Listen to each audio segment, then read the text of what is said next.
नमस्कार साथियों, गहन विचार में आपका स्वागत है। दोस्तों, श्री कृष्ण जी कहते हैं केवल एक बुरा मित्र ही आपको ऐसी स्थिति में पहुंचा सकता है जहां आप महसूस करेंगे कि यह दुनिया बहुत बुरी है, अब यहां रहने से क्या फायदा। और केवल वही व्यक्ति धोखा खाता है जो दूसरे पर आंख मूंदकर भरोसा करता है। अच्छे लोग मासूम होते हैं, उन्हें लगता है कि सब लोग उन्हीं की तरह अच्छे हैं और यही कारण है कि उन्हें हर जगह धोखा मिलता है। अच्छे लोग ही दूसरों पर विश्वास करते हैं, इसलिए धोखे के शिकार हो जाते हैं। एक क्रूर जंगली जानवर की तुलना में एक धोखेबाज और दुष्ट मित्र से अधिक डरना चाहिए, क्योंकि जानवर केवल आपके शरीर को नुकसान पहुंचाता है, लेकिन एक कपटी और धोखेबाज मित्र आपकी बुद्धि को नुकसान पहुंचाता है। हम तुरंत किसी पर भरोसा नहीं करते, भरोसा धीरे धीरे बढ़ता है, लेकिन एक समय के बाद यह भरोसा इतना मजबूत हो जाता है कि हम उस व्यक्ति के प्रति अपनी आंखें, कान और दिमाग बंद कर लेते हैं। और तब ऐसी स्थिति होती है कि हमारा सबसे भरोसेमंद व्यक्ति ही हमें सबसे बड़ा धोखा दे देता है, तो हमारा संसार से विश्वास उठ जाता है और हम सभी पर भरोसा करना छोड़ देते हैं। दोस्तों, आज मैं आपको जो कहानी सुनाने जा रहा हूं, इस कहानी के माध्यम से आप जानेंगे कि हम धोखे से कैसे बचें। और वीडियो के अंत में हम 10 ऐसी निशानियों के बारे में जानेंगे जो एक धोखेबाज और झूठे व्यक्ति में पाई जाती हैं। दोस्तों, इससे पहले कहानी में खो जाएं, कृपया हमारे चैनल को जरूर सब्सक्राइब कर दें। एक बार एक रमेश नाम का व्यक्ति बहुत गुस्से में पहाड़ी से कूदकर आत्महत्या करने जा रहा था। जैसे ही वह पहाड़ी की चोटी पर पहुंचा तो चिल्लाया कि यह दुनिया इतनी बुरी क्यों है, यहाँ हर कोई इतना स्वार्थी क्यों है, अब मेरे जीने का कोई मतलब नहीं है। उसी पहाड़ी की चोटी पर एक सन्यासी अपने ध्यान में लीन था। रमेश की तीव्र क्रोध भरी आवाज सुनकर वह सन्यासी ध्यान से उठा। वह तुरंत समझ गया कि यह व्यक्ति यहाँ आत्महत्या करने आया है।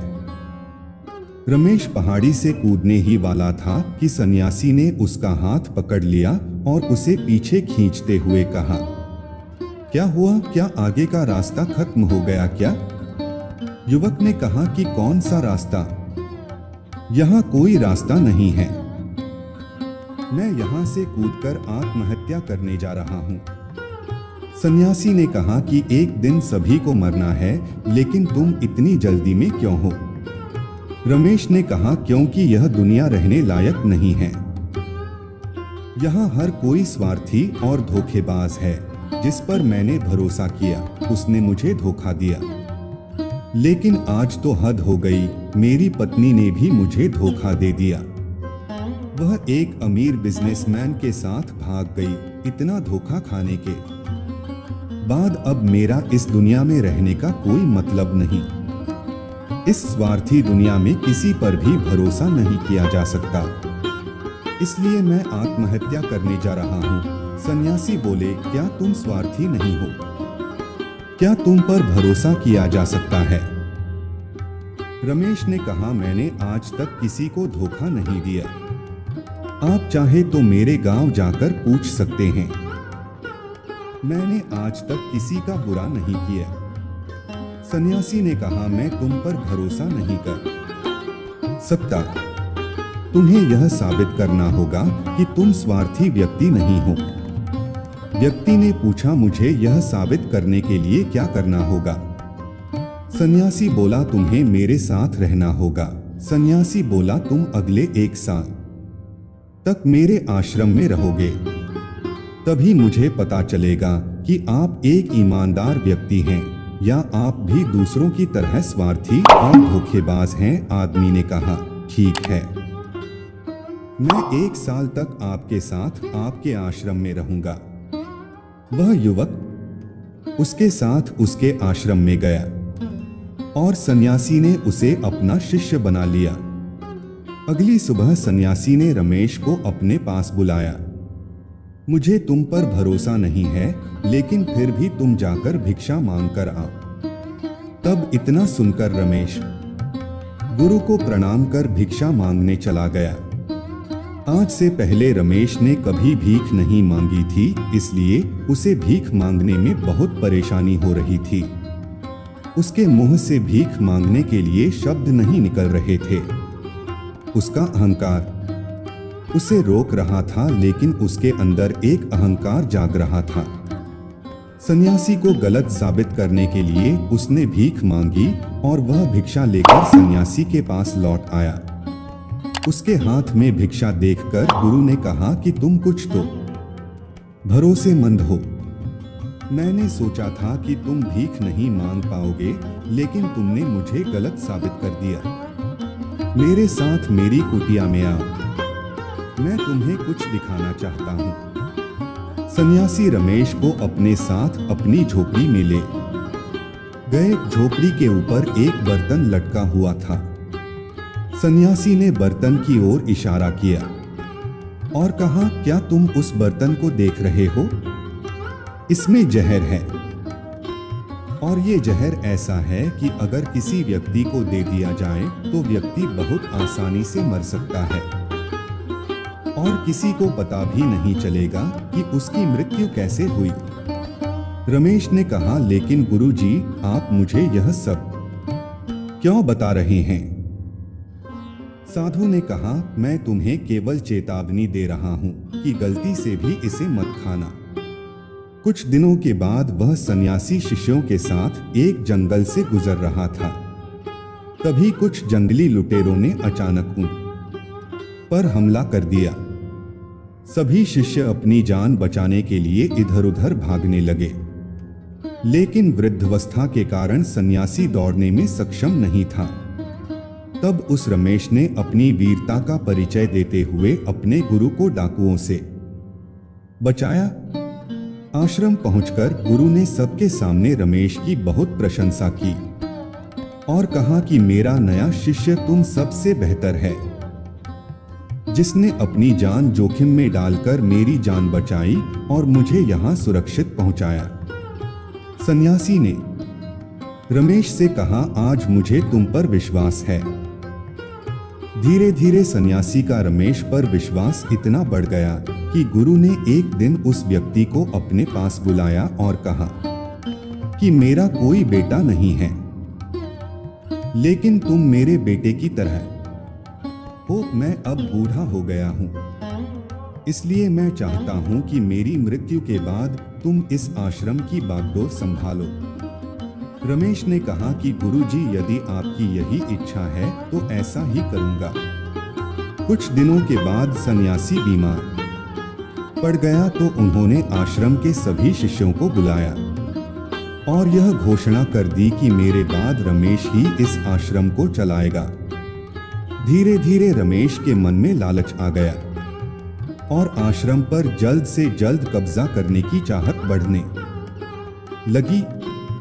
सन्यासी का स्वास्थ्य दिन ब दिन बेहतर होता जा रहा था। अब उसके सब्र का बांध टूटने लगा। उसकी रातों की नींद हराम हो गई।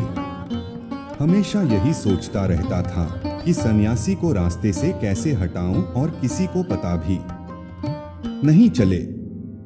कभी कभी वह सोचता है कि सन्यासी को नदी में धक्का दे दूं, लेकिन अगले ही पल उसे एहसास होता कि सन्यासी तैरकर बाहर निकल आएगा। कभी कभी वह सोचता है कि मैं गला घोंटकर मार दूं, लेकिन फिर वह सोचता कि अगर थोड़ी सी भी गलती हुई तो बात बिगड़ सकती है। मुझे कोई ऐसा रास्ता खोजना होगा जिससे सन्यासी की भी मृत्यु हो जाए और सभी को लगे कि यह स्वाभाविक मृत्यु है। एक दिन रमेश की नजर कुटिया में ऊपर लटके बर्तन पर पड़ी। उसे याद आया कि सन्यासी ने कहा था कि इसमें जहर है, और जहर भी ऐसा है कि किसी को मृत्यु के कारण का भी पता नहीं चलता। उसने सोचा, अगर मैं ये जहर गुरु को दे दूं तो किसी को पता भी नहीं चलेगा कि उनकी मौत कैसे हुई। और फिर पूरा आश्रम मेरा हो जाएगा। अगले दिन उसने वो जहर चुपके से गुरु के भोजन में मिला दिया। गुरु ने रात्रि का भोजन किया और सोने चले गए। सुबह हो गई लेकिन गुरु जी नहीं उठे तो शिष्यों ने गुरु की कुटिया में जाकर देखा तो पता चला कि गुरु की मृत्यु हो गई है। जब रमेश को इस बात का पता चला तो अंदर ही अंदर बहुत खुश हुआ। उसी आश्रम का एक पुराना शिष्य अपनी कुटिया में गया।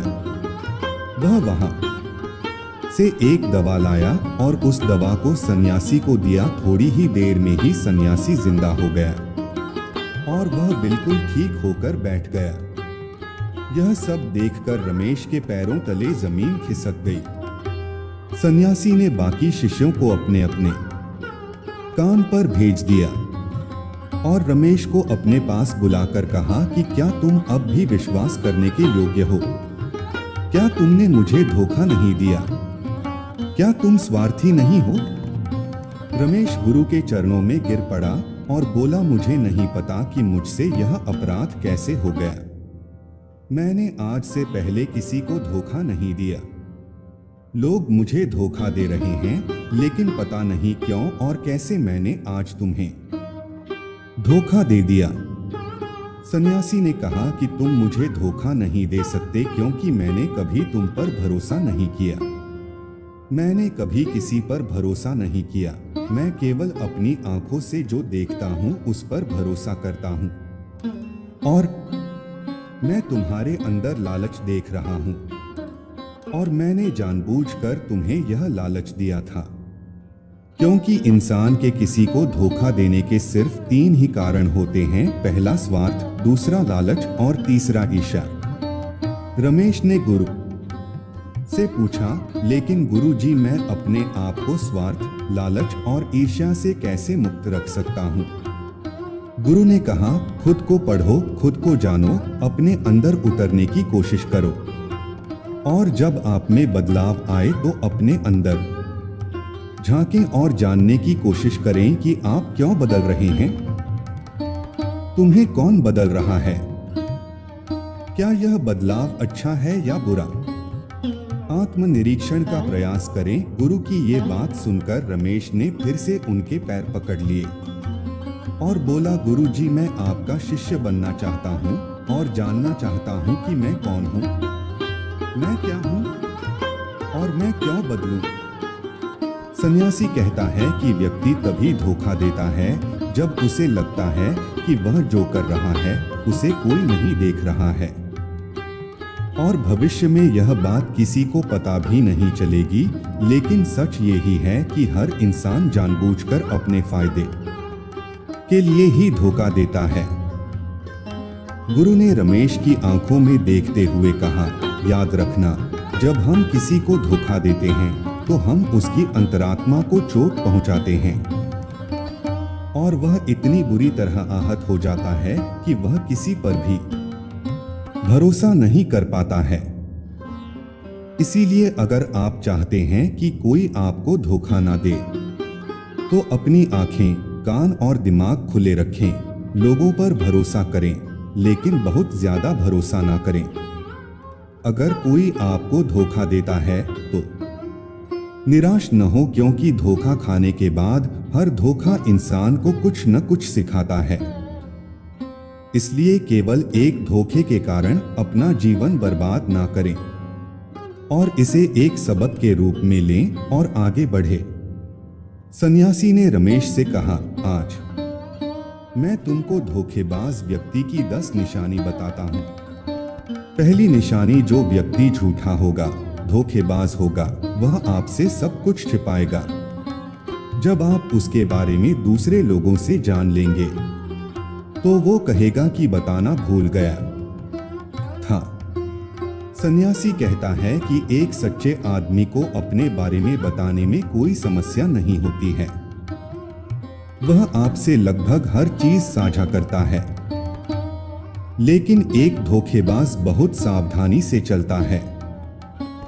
इसलिए हमें इन पर ध्यान देना चाहिए। वह व्यक्ति जिसके साथ हम रिश्ते में हैं, जिसे हम अपनी जिंदगी सौंपने जा रहे हैं, वह हमसे बातें छुपाता है या नहीं। अगर वह छुपाता है तो वह व्यक्ति बहुत बड़ा धोखेबाज है। दूसरी निशानी, जो व्यक्ति धोखेबाज है या जो हमसे सच्चा प्यार नहीं करता, वह कभी भी हमसे सच्चा प्यार नहीं करेगा। चाहे हम उसके लिए कुछ भी कर लें, लेकिन उसे रत्ती भर भी परवाह नहीं होगी। और ऐसा बार बार होता है, लेकिन हम इसे नजरअंदाज कर देते हैं। ये हमारी गलती है। तीसरी निशानी, जो व्यक्ति धोखेबाज है वह बहुत बड़ा झूठा भी होता है। उसकी जुबान बदलती रहती है। वह अपनी बात पर नहीं रहता, लेकिन हम फिर भी उसके झूठ में फंस जाते हैं।